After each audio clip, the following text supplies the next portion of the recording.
Hello and welcome to the ninth edition of Iberodocs, Scotland's Ibero-American Documentary Film Festival. My name is Isabel Moura Mendes. I'm a creative and cultural manager here in Edinburgh and a long friend of the festival. Nels Bayus, the director of the film you've just watched, The Odd Job Man, or Sis Dies Corrents in its original Catalan title, was not able to join you for the screening today, so this conversation has been pre-recorded for your benefit. And without further ado, I want to welcome Nels Bayus to Iberodocs again, since we also screened your film in your 2013 film La Plaga in the festival a few years ago. So welcome, Nels. Thank you so much. I'm very glad to be here. Even if I cannot be here in person, I'm happy that I can have a conversation and people have a little insight on how we made the film. Brilliant. That's exactly what we want to hear. So I wanted to start by congratulating you on this film, which I'm sure, even though we're not with the people in the room, I'm sure that they'll all agree that it was a pleasure to follow the story of your characters. And we're not alone in this reaction. I know that the film has been receiving quite a few accolades and quite a few awards wherever it's been traveling to. And I want to hear a little bit more about that. But I wanted to highlight one of the awards that it has won, which was the Best Actor one for the two main protagonists, Mohamed Medadi and Valero Escobar, at the Locarno Film Festival. And I'm mentioning this particular distinction because it gives us an opportunity to start by diving quite deep into how the film was made. Because the truth of the matter is that for the three main characters of the film, Moja, Valero, and Pep, this was actually their first experience as actors. And obviously there's a lot behind that to get us to the point where we see them on screen. And so I'm very, very curious and very interested in hearing about how that happened. Well, yeah, it has been a long process. I mean, the whole making of the film was around 6 years. So you can imagine like the preparation of the main characters has been quite a lot of work for me and for them as well. I mean, all the three of them are plumbers. They are real plumbers and electricians. They have never acted before and they have ever imagined that they could be in a film actually. So what I did is I did a casting, but it was not a casting that they knew they were being casted, you know. I was just, I was in the school of plumbers and electricians in Barcelona, where they all go there like to take classes on, you know, because the regulations about electricity keep changing. So they have to go there from time to time. So I was there just saying I was preparing a film and, you know, like going into the classes and meeting people. And this is how I spent like almost half a year, I would say.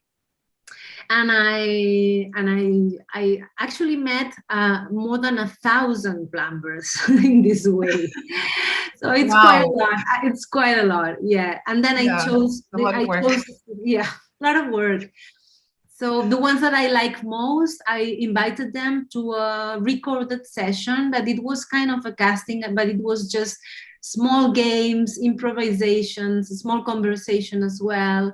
And from these recorded sessions was where I like made the decision of working with these three that didn't obviously know each other before the film. Which is quite difficult to imagine, because really what you see on screen, it seems like it's a decade long, if not more, relationship between Valero and Pep, for example, and to believe that they actually didn't know each other before this project is quite it's quite an achievement for people who are acting for the very first time in their lives. And I'm curious about what guided you in terms of narrowing it down from the 1,000 to these characters. Did you know what you were looking for, or were you surprised by what you found? Well, the good part is that I didn't want to write the script before meeting them. You know, I had the idea of making a film about plumbers because actually my father is a plumber, so that's how I got into this universe. but I didn't want to close myself into one kind of character or relationship or conflict. I was open to understand what kind of conflicts did they have, what kind of people I could find. And it's true that this idea of one that is learning and it's younger and the one that is the boss, it was interesting to me, because it was an idea that kept coming with my father. But I didn't know, and I was super open to know. And actually, that was difficult to convince the producer to say, look, I'm gonna find the characters before having any script, So it means like spending some resources on that. It's Exactly. I totally changed the order of making, the process of writing. And it's when I found them that I actually the idea was to meet once every week or every 2 weeks. And we did some improvisations, games again, but like in a 2-hour session after their work. So there were a lot of like problems that arise, like racism, like all this conflict that Valero has with Moja. It was something that automatically appeared there, like something very obvious that they were dealing with in the working environment, or Pep being super angry with the builders because things are not, well done. Like this is everything appeared during that sessions, and we spent 2 years like that, like meeting every week. And it was with all that information that I actually wrote the script specifically for them. It's not like that invented whatever. It's like how to write the best script for Valero, for Pep, and for Moja, So everything was actually created so that they can actually be super good in the screen, and actually win the best actors award in Locarno, for instance. Yes, which they did. And I'm sure many more to come. That's fascinating because it did answer the question that I had for you next, which is in terms of understanding how much of the story was shaped by those improvisational skills, workshops that you did that led to the film. But as you just shared, which is really quite fascinating as a process, that you actually waited to meet the characters, and then from all of that material that was coming through, you then started writing, as opposed to the other way around, which probably would have been more conventional in terms of an approach. So I also wanted to know, like, as the film's director and scriptwriter, you chose to weave this hybrid story through kind of real life / fictionalized characters. And the film, the way that it's described for us, is a bit of a documentary film structured like fiction. And so I wanted to go a little bit more in terms of why did you feel that this was an approach that you wanted to go through, when some of your background, I guess, and some of your training is a documentary filmmaker, but it kind of, the film obviously kind of is straddling film and fiction. And so I wanted to hear a bit more about that. I never know why I do the things I do. Actually, it's kind of I have the idea of what kind of film I want to make, and I use, let's say, tools from documentary filmmaking because that's what I studied. But I never did, let's say, a pure documentary. I have always been into hybrids. Also because I like to use all the tools that fiction gives us. I like the idea of having the audience in front of the screen and like, okay, this is like a tale, it's a tale, and these 3 guys are like something written, created. There's someone, behind the scene that is thinking about it, but at the same time, they keep saying themselves like, this has to be real. Like, these people is actually like this, and that people feel that all that emotions and conflicts and things that happen are actually happening. So that's because, that's the kind of experience I like the audience to have, and I think they, compared to the kind of fiction that we tend to see more usually, I think people feel much closer to this kind of cinema, and there's a new relationship, let's say, to the characters. And that's what I was trying to do, actually. Mm-hmm. Okay. I'm going to stay a little bit more with the form of the film, but I do want to go into the themes and the characters. But just one more around the form, because I'm just curious to hear a bit more about how you chose to structure the story around Moha's six-day trial week. And then you split that into kind of chapters or even vignettes. And what did that allow you to do that you thought maybe in a different structure wouldn't have allowed you to? Actually, the 6 day structure gave me like the feeling that I had an idea of a film, like I like these films where in every chapter you meet new characters and you get to discover a new universe. And it's super refreshing for the audience, because it's not like going around and around in the same people and places, so it was like, it's just fun, and thinking about film as an entertainment, but at the same time giving there a lot of content. I thought, like, why not? Even if it's a hybrid and it's a very unusual process, why don't give an audience something that it's, funny as well? I also had the idea of making a comedy. I didn't know if I was gonna succeed because it was very difficult. But I thought that this structure also could help me reach, this fresh structure that we are not so used to seeing.